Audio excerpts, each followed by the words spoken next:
Hello and welcome to Talking TSM, the Game House's talk show about TSM's LCS team. I'm Robert Haynes, your host and your guide into the world of TSM's LCS team. And I'm back, baby. Sorry about last week, guys. I was pretty sick. I ended up, I'll explain it. So I ended up getting my vaccine I guess it was not last Sunday, but the Sunday before, around 4 o'clock. Felt pretty normal. Then Monday hit, and it was pretty bad. I got pretty dehydrated. Couldn't stop, throwing up, to be honest. And it was not fun, to say the least. And it kind of knocked me out for like a week. I think, or at least they think it was also potentially a stomach bug combined at the same time, which is why it was just so unbelievably bad. I still encourage people to go get the vaccine. Obviously, you can make your own choices. I still would say that you should consider going out and getting it. Again, do whatever you want to. But yeah, now that's why I wasn't really able to record last week. I had to save a lot of my energy for some other stuff for TGH, and I'm just glad. I'm glad to be back. So, yeah, you guys specifically asked for me to go over some of the new signings for TSM. And so, I believe it was Zextrap. Yeah, Zextrap asked me to, go over some of these players that TSM have recently signed to their amateur and academy team.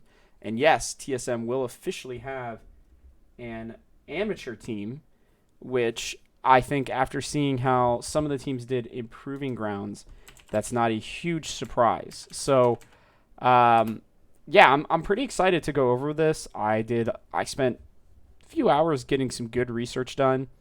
I want to walk through how things ended up. Again, we talked about this with TSM already. They finished, I believe it was 5th overall. They finished 5th overall for TSM Academy. Then it ended up being No Org, the team of former LCS players and some others. Viper, Onda, Five Fire, Value, and Big, all winning the whole thing, which was great. It was good to see them come out. I'm sure they will get looked at maybe a little bit more seriously. That said, some of them are a little on the older side. To be honest, I'd be a little surprised if they got signed, but if teams need somebody who they think they could actually bring up at some point, then, they might actually consider it. But C9 Academy ended up finishing 2nd. That team was with Darshan, Shurnfire, Copy, King, and Isles. Then 100 Thieves Academy finished 3rd with Tenacity, Kenvi, Damonte, or Ryoma. I don't remember which one. Luger and Poom. That's a team that I think people should be watching out for. Specifically Tenacity, Kenvi, and Luger, and Poom, honestly. I think all 4 of them have a lot of talent. It wouldn't surprise me to see Poom up in NA LCS at some point here soon. Kenvi and Tenacity as well. Wouldn't really surprise me. Then EG Academy ended up finishing 4th. Tony Top, Contracts, Jojo Payun. Sorry. Please don't get upset with me. I'm going to pronounce some of these names wrong because I'm doing my best, though. Do know that. Shoryu and Mystiques. So, there's a lot of young talent in North America right now. Even if they are coming over from other regions and have been playing in these teams, there's some good young talent. So, we were able to see it in the first round of Proving Grounds.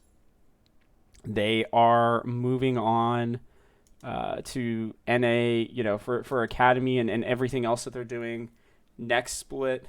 is going to be really interesting. They're going to be playing a ton of games. The amateur teams and the academy teams and everything are going to be playing each other. So it's really interesting to see how much NA/the LCS is really, I think, driving themselves to be better and to create a real system similar to what we've seen with EU Masters. EU Masters has been extraordinarily successful.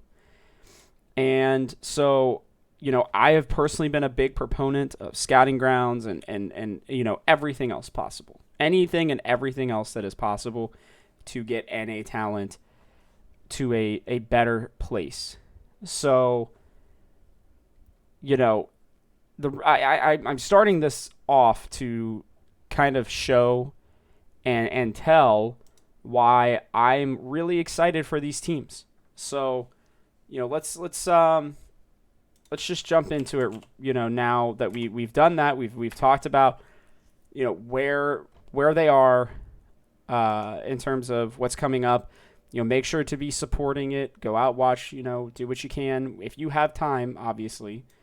But for TSM, I'm going to run through the academy roster that is so far, at least, staying the same, at least as far as we know. They have not officially made this announcement. The only players that we know about for sure are the two main players.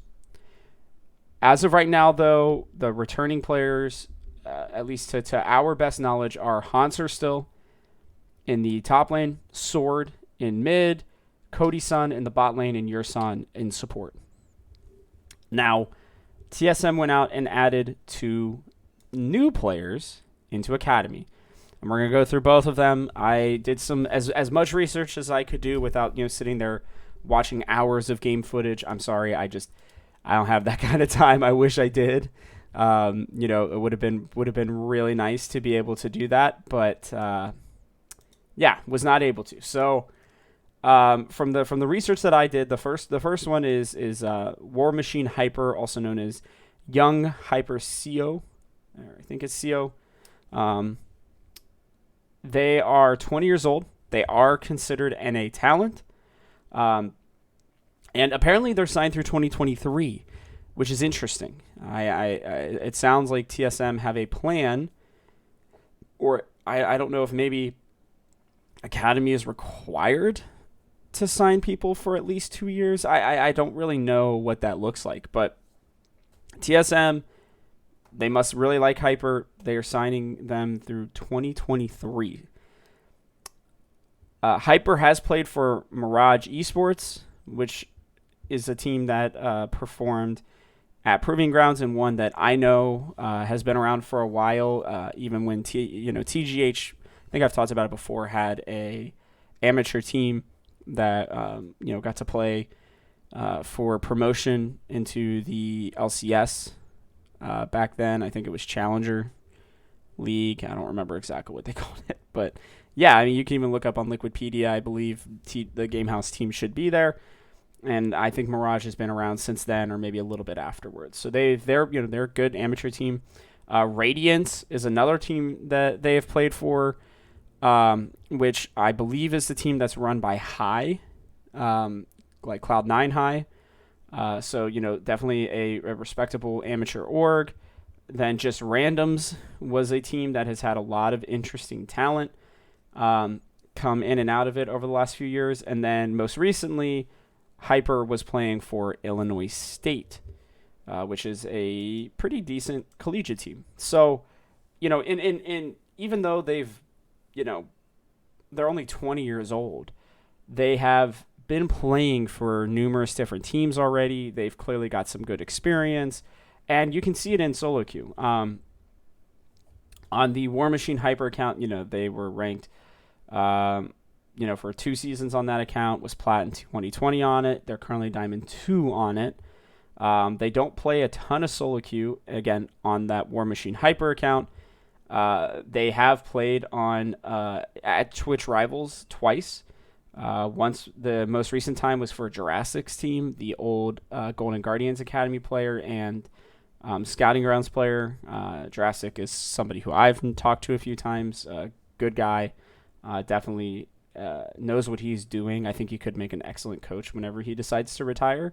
So, learning and playing with him is good for Hyper. They are, excuse me, I don't know pronouns. They don't put them on any of their pages or anything. So I'm just, making sure I'm being respectful. And so, I'm going to correct myself probably a couple times, but they are, self-proclaimed a Lee Sin 1 trick. So that's interesting. And Hyper has claimed, well, not claimed. They were the first ranked player in Latin American North.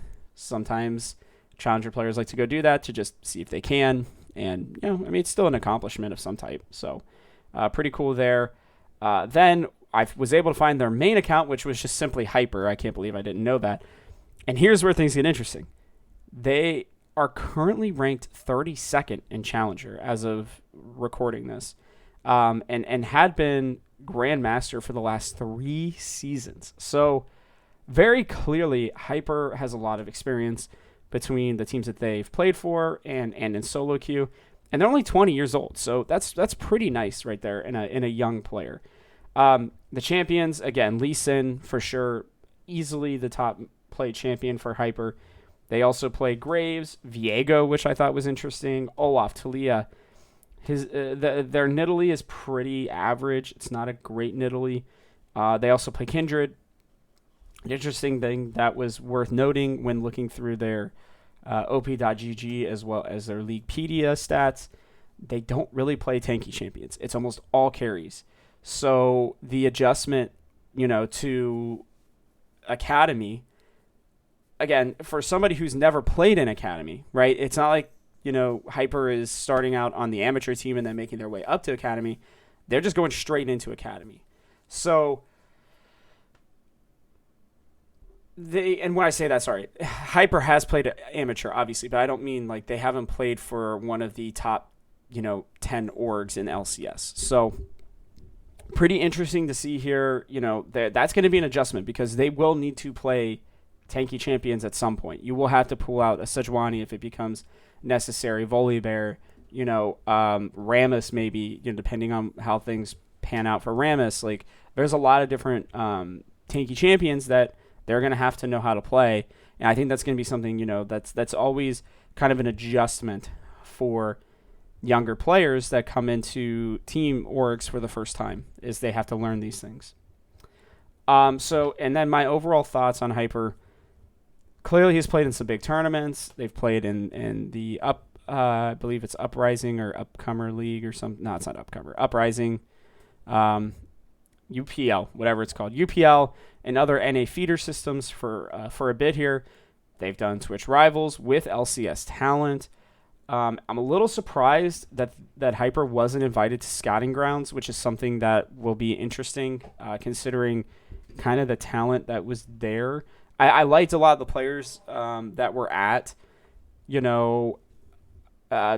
Scouting Grounds last year for Jungle, but there was some older talent that I was a little surprised by being there, and I think I talked about it a while ago, or at least I wrote about it, one of the two. And so a little surprised that Hyper wasn't there. I wonder if that was just an oversight, or maybe they just really started coming into their own over the last few months. Either way, was surprised, and I really doubt that Hyper is somebody who we can look forward to with TSM outside of the Academy. Mostly because they're young and they're being given a chance, which is great, but we have Spica. And unless Spica really falls off, I'd be shocked to see Hyper ever really be the guy. He's pretty much he's actually a little younger than Spica by about 6 months. Our boy Ming just turned 20 this year. No, Hyper's actually a little older, sorry. So Hyper will turn 21 later this year. So Hyper's about 6 months older. than Spica. And for those of you who don't know, I value age a lot. I don't value it to the point where I think that 25-year-olds are out of the league, or shouldn't be at least considered. We've seen it with Treats very specifically. A much older player who, has started to really come into his own. Doublelift was still playing really well, in his later 20s.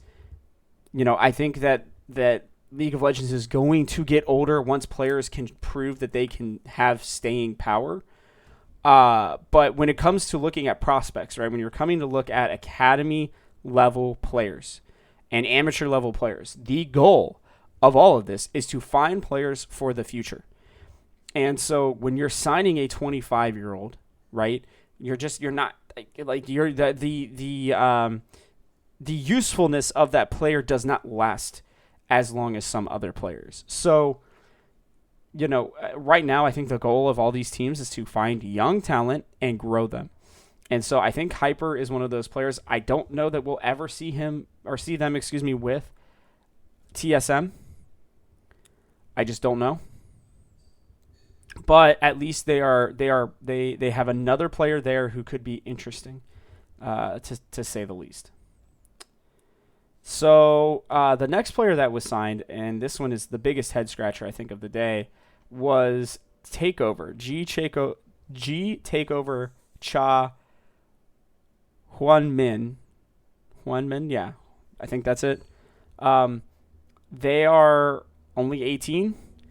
They're born in South Korea, but their nationality is actually Latin America. They're from Chile. So very interesting. They are the new mid laner that will apparently be sharing time with Sword, at least. I don't know. I'll go into that a little bit later. Also, Takeover was signed, until 2023. They are a very young, 18 years old is like about the youngest you can be to be able to even get signed to an academy team. So, that's good. They've played on 4 Latin American teams already, including Chaos Latin Gamers, for a few months. But they've never stayed with any of these teams. So I don't know if maybe they're just trying to climb the ladder and they're just signing with the next best team, or if they've just been kind of subbed in. But that is something that is worth noting. They've never stayed with a team for more than a couple months. So it'll be interesting to see, what does that mean for TSM Academy, right? Like, how long are they expected to stay with this team? Are they going to make it for a full split? Are they going to make it for a full year? What does Takeover really do for this team? So it was a little hard to find anything about Takeover on solo queue. I couldn't find them on lp.gg really. And I was able to find their Twitter account, which wasn't a huge surprise.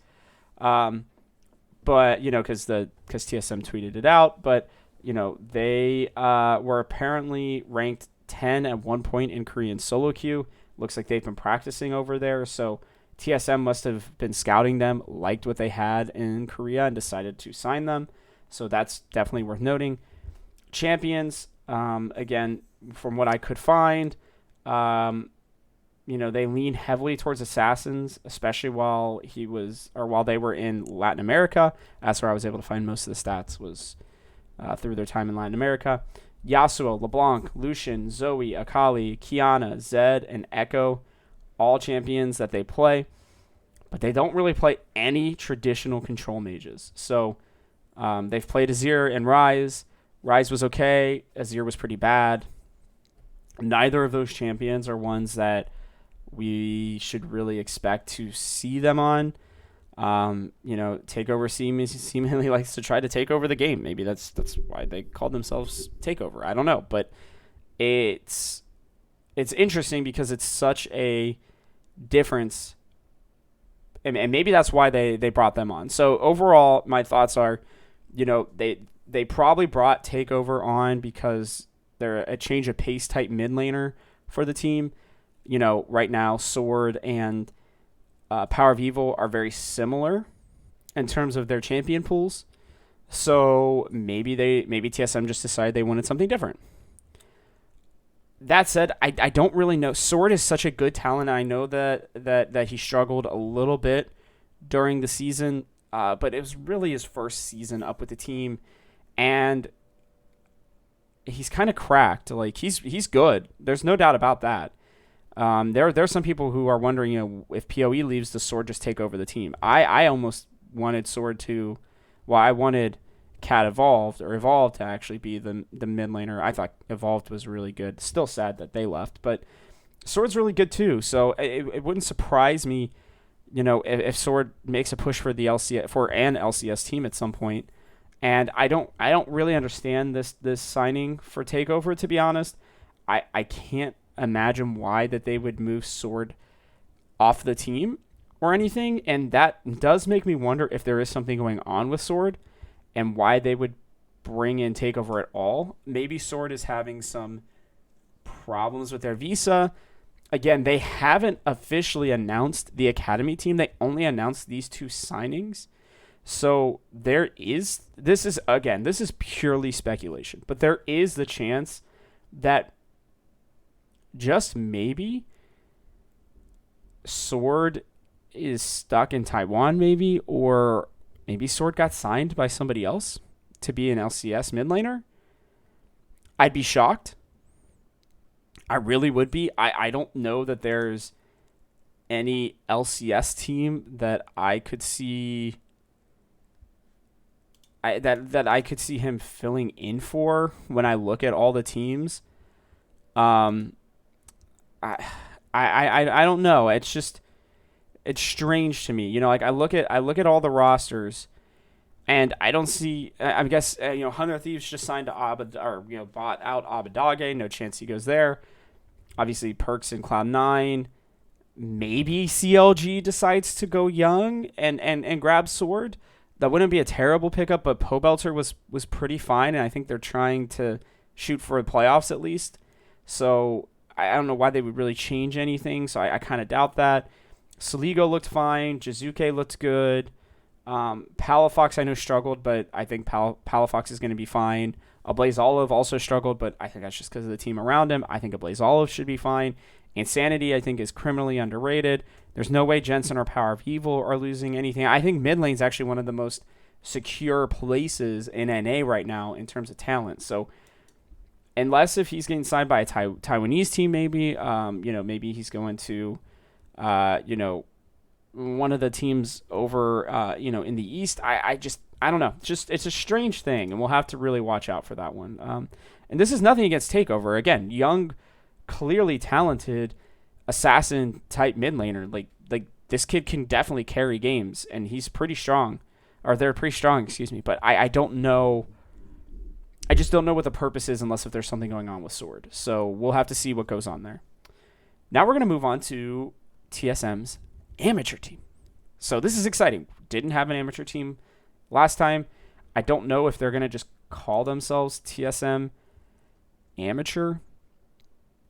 Right now, that seems to be what it is. I don't know, but we'll see. Again, pardon my pronunciations. I'm going to do the best I can. So in the top lane, they signed Yuji Eclipse Wu. Currently, their age is unknown. They were born in China, but they have Canadian nationality, so they are an NA resident. That's good news, right? NA residents, that's what we want. And again, I have no problem with other players from the outside. I don't. I just really want to see North America get better. I don't want us to be the region of only players from the outside. Like I have zero problem with it. Like baseball is probably is my favorite sport in the world, and there are a lot of international players that play in baseball. But the difference is they have 25 roster spots, so it's a little different. So with only 5 roster spots, I want to see NA talent get better. It's something I'm pretty passionate about. And so I love seeing what they're doing here with this amateur team. And you're going to see a very similar mindset from TSM with a lot of these amateur signings. So again, born in China, but Canadian nationality, and they are considered an NA resident. They're only signed through 2021. They have played for Mirage Oasis, which was the academy team to Mirage Esports. They were, I believe, in Proving Grounds. Let me make sure I'm right on that. Um, maybe this was. No, this wasn't them. I don't know. Mirage has a couple teams, it looks like. So, they were on in that system at one point. They also played for C9 Academy at one point. And according to their own Twitter, they were toxic / kind of a problem for the team, but they've reformed now. Again, this is all according to Eclipse's Twitter. So when they were looking for teams this year, or this coming up season, they were making it very clear that they had reformed. They were not that same C9 Academy player. They've had some time since then, played on some interesting teams, but nothing kind of crazy. And now they're getting their chance again. So this is interesting. On solo queue, they have been challenger and somewhere in the top 35 or top 10 the last 3 seasons. They've been playing since season 4, and they were diamond by season 5. They're currently D1, but they've only played 21 games. So clearly they're not grinding, at least on the account that I could find. So, Eclipse is an interesting player as well. A good top laner. They're champions. Again, not much of a tank player, which I understand that, you can't really shine on tank really as much as maybe you'd like to. But it is interesting to see a lot of these players don't play tanks. I think it's a lot easier to teach tanks. The mechanics aren't as hard, obviously, so that'll be something to watch out for. They love their bruisers, though. Like Eclipse is a bruiser fanatic. Camille, Irelia, Aatrox, Renekton. They do bring out the Karma, which is interesting. Wukong, Akali, Rumble. There's so many. This is a pretty... once they learn how to play some of these tanks, which, again, not very hard to do, they could be a very interesting person to watch for. So, overall, what I'm looking at is, they're kind of getting a chance to revive their career, which I think is great.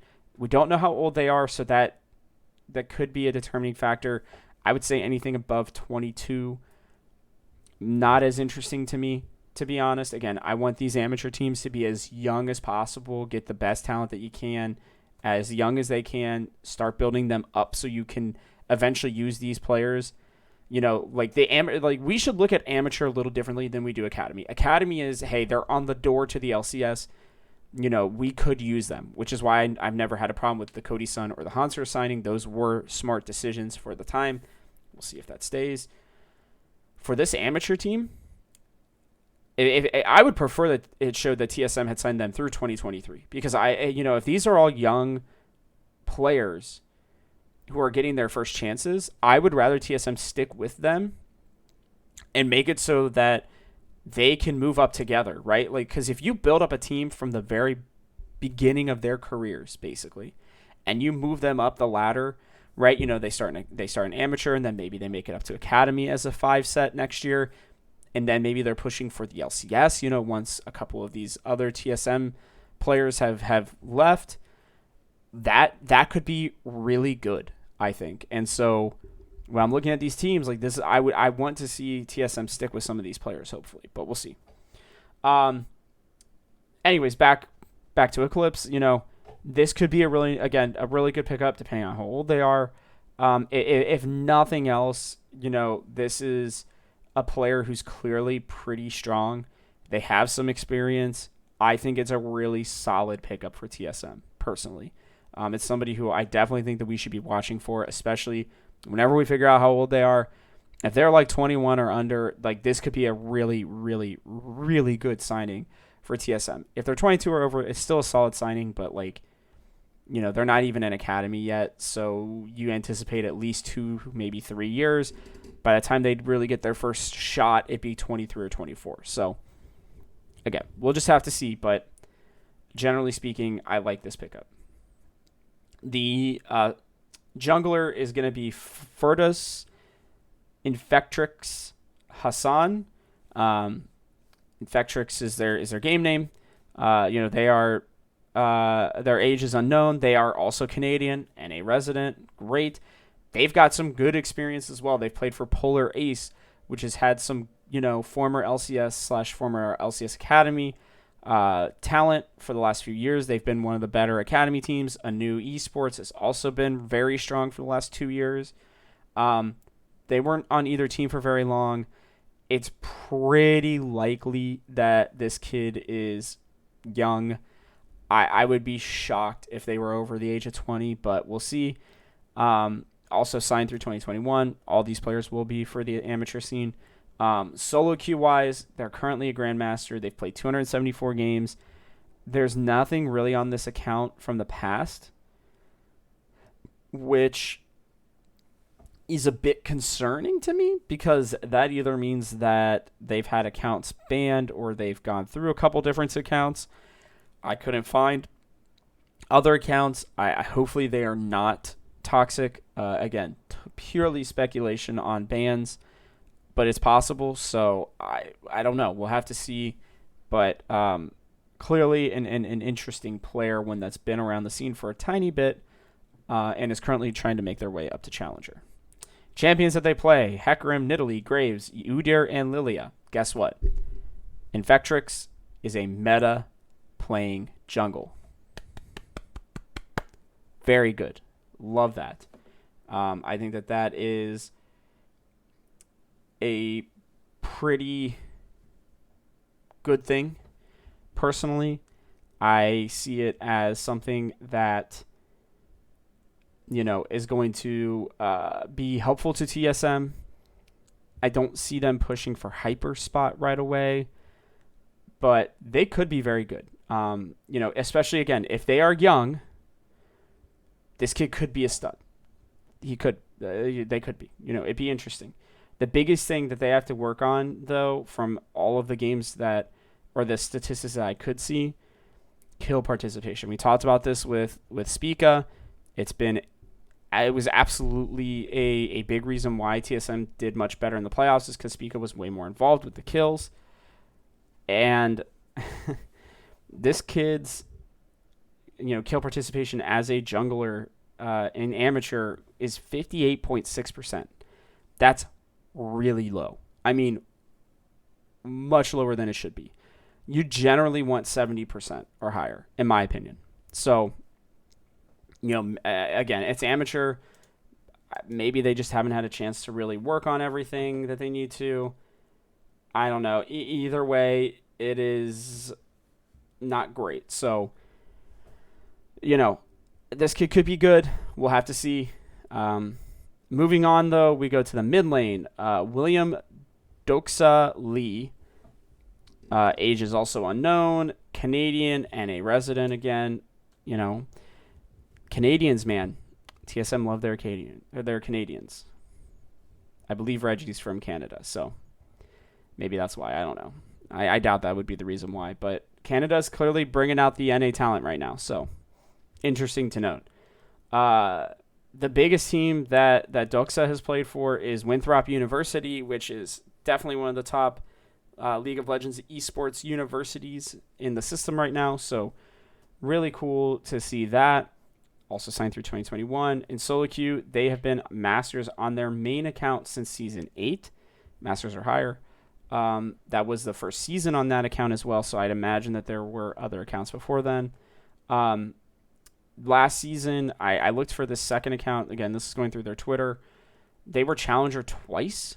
I could not find one of the accounts, so I don't know if they just deleted it or it got banned or something. I don't know, but they were Challenger on two different accounts, which I think is obviously like really solid. They're currently Grandmaster, but they've played almost 500 games. So Doxa is clearly a mid lane grinder.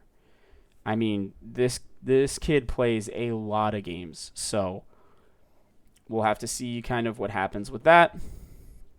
They can really play anything and everything. Doxa loves Akali and TF specifically, which I think are great picks.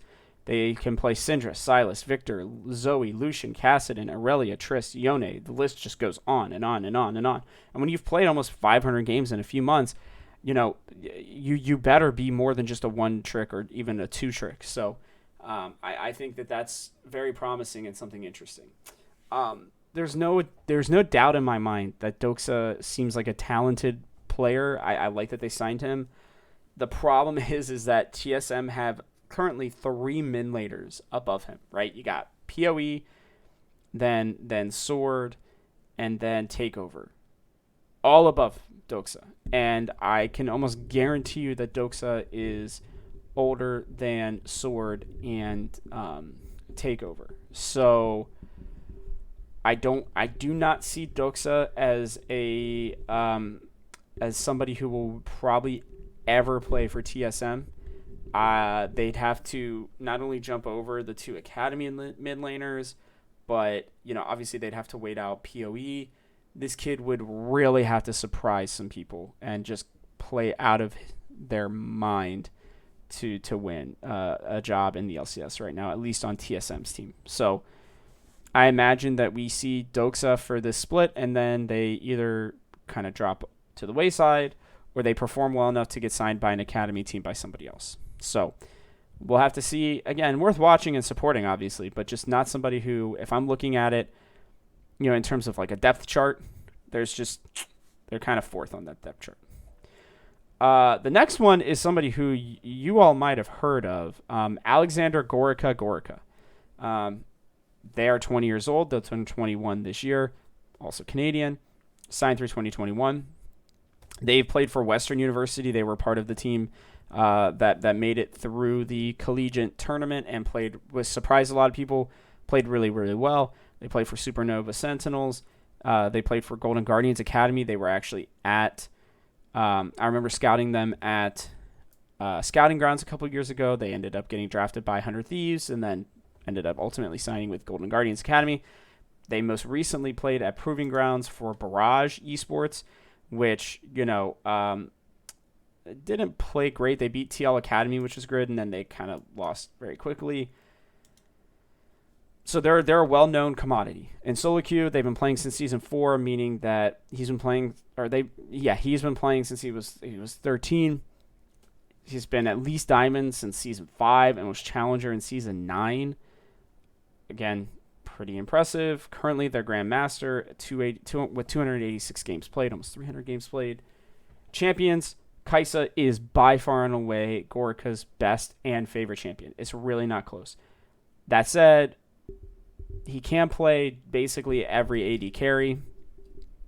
This does include Seraphine. I didn't see the Swain or anything super crazy in there, but has played Seraphine.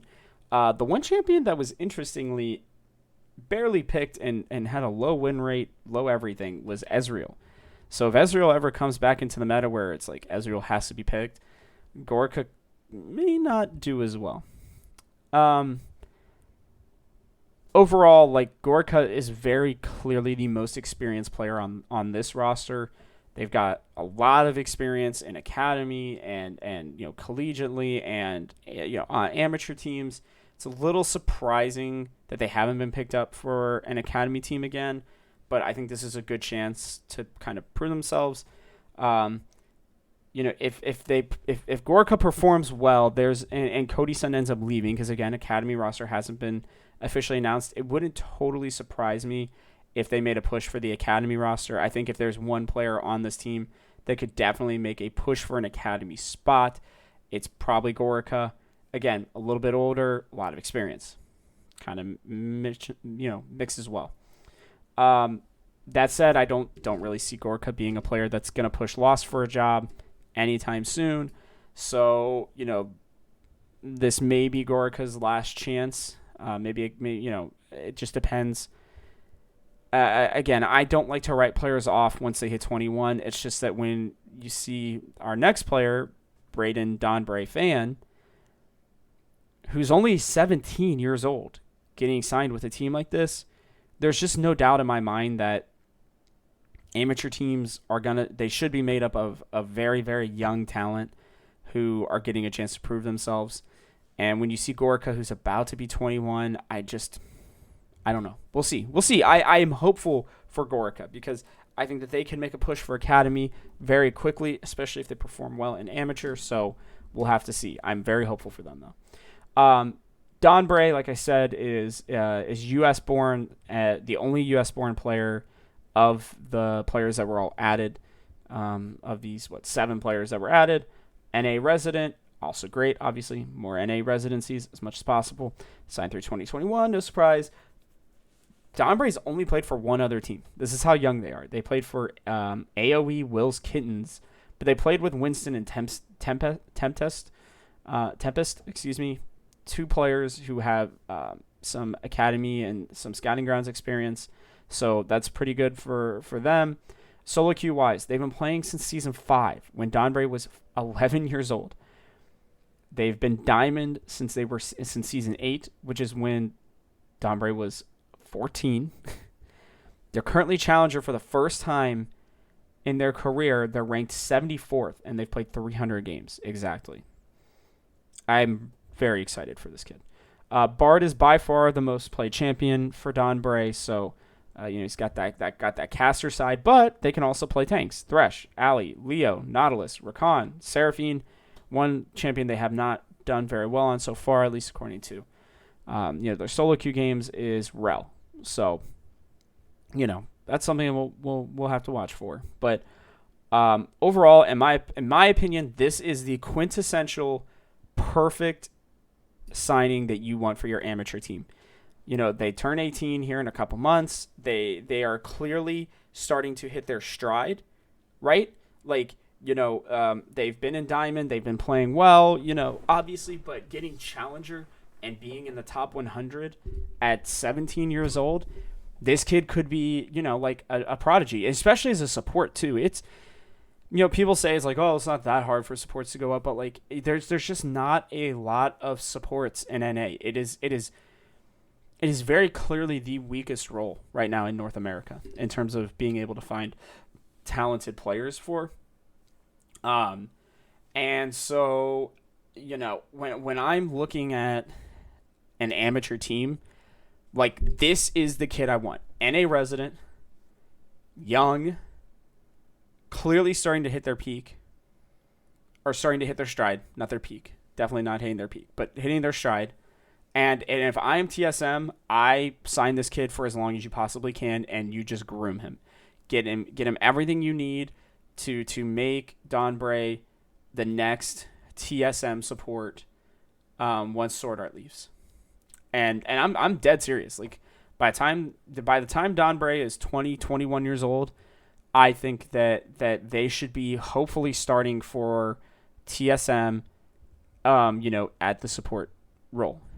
And this would be a huge success story, and one that I think could be, like this is the kind of player that could be the first to really make it through something like the EU Masters, system where they are taught everything they need to and can make it up through. Like I was so excited. If you can't tell, I'm very ecstatic about players like Donbray. I was the same way about APA or Appa. In the mid lane, still a little surprised that he hasn't been signed.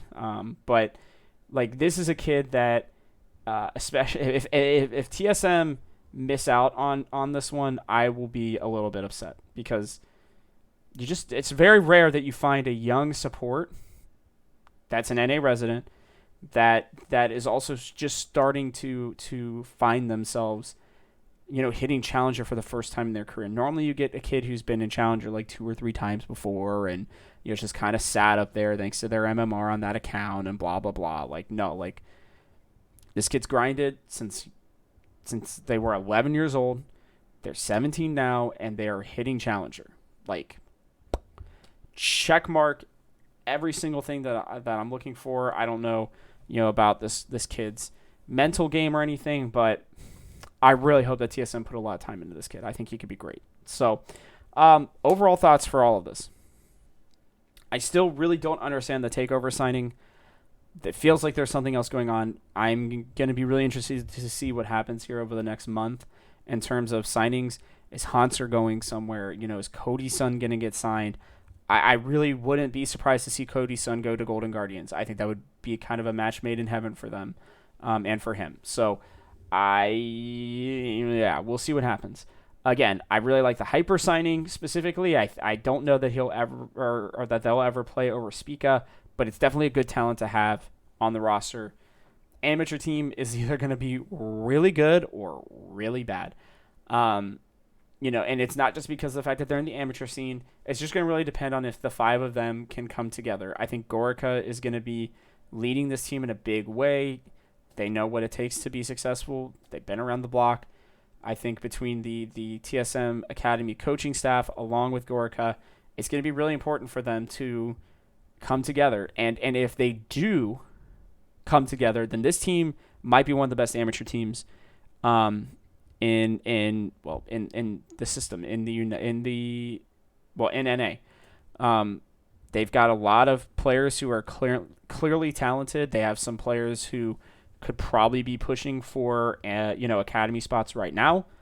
And so I think, if they can come together as a team and really work hard to push themselves to, get themselves their goal to be the next level in amateur, this could be a really, really talented and fun to watch squad. So make sure you keep your eyes on them. I love the fact that TSM finally have an amateur team and that they're clearly investing into young unknown players. I mean, literally 6 of these 7 players I had never heard of. I'd never heard of them in any passing or anything. Like I said, I knew Gorica from scouting grounds, but that was really about it. So, this is a really good sign. I hope TSM keeps their amateur teams. I know that Reggie's one of the people who are, apparently pushing for, allowing for any international talent that they want. Reggie, if you're listening, please don't invest in NA talent. The LEC has done that, and we've seen how much better that they have gotten. I know that there are some discrepancies in the amount of players who play in the regions and whatnot. So I do understand that, but I really think this is a great decision for TSM. And I think there are a couple young players on here that TSM should be very excited about, and should try to build them up as much as they possibly can to find success. So go out, make sure that for those of you who are listening, make sure you go out there, support these young guns. They're going to be interesting. They're going to be fun to watch. And there's a chance that, some of these players could end up on the main team at some point. So, go support Academy, go support Amateur. If you're a big TSM fan like myself, I don't know if I'm going to be able to watch every game. I'm going to try to, and I'm certainly going to make sure that I'm following them at least in terms of what they're doing. So, pretty awesome. Last thing before we finish this podcast, which again was great to be back, go watch and cheer for Cloud9, which I know may sound like an absolute just I'd rather take a dagger and stab my heart thing, as we are TSM fans, but this is for the sake of NA and kind of as TSM, kind of for TSM too. If they are able to find a way to win in terms of, at MSI, if C9 are able to not pull out the impossible, they definitely have a chance. But if they are able to win MSI, then the LCS would get a 4th spot at Worlds. That's a nice little bit of cushion for us specifically, guys. I'm just gonna be honest with you. That 3rd spot behind TL and C9 is going to be one that is going to be very, very much fought for, right? I mean, it's going to be us. 100 Thieves look good. Evil Geniuses might push. Dignitas might push. Even a team like CLG, if they get all their ducks in a row, could be somebody to watch for. We'll see, kind of what Immortals does. There's just FlyQuest should be way better than they were last split. So, yeah, I mean, that 3rd spot is going to be a much sought after and fought over spot. And so getting a 4th spot for the LCS would be huge because it gives us just a tiny bit of cushion in case if for some reason we just struggle in terms of our ability during the playoffs. So go out, cheer for C9. I already watched the first game. Not going to tell you guys what happened on here. You should just go out, catch up on your own. But yeah, let's go NA. Let's go to LCS. Let's get that 4th spot for Worlds. Anyways, if you like the show, please take a second to like, subscribe, and comment if you're watching on the YouTube channel. Hit the bell icon so you don't miss another episode. Let's keep this being the number one TSM podcast on all podcasting platforms. If you feel so inclined, please leave a review, especially if you are listening on Apple. I appreciate that immensely. Please share this with your friends. You can hit me up on Twitter at TGH Robert Haynes or the Gamehouse's Twitter account at TGH Esports. I look forward to conversing with you all, as I do with a couple of you on Twitter. It's always fun. Lastly, head to the Gamehouse. Check out our esports content. I will hopefully start being able to do more in terms of writing for TSM here pretty soon. But for right now, this is your main source of TSM content from me. So, yay. With that, as always, thanks for tuning in, guys.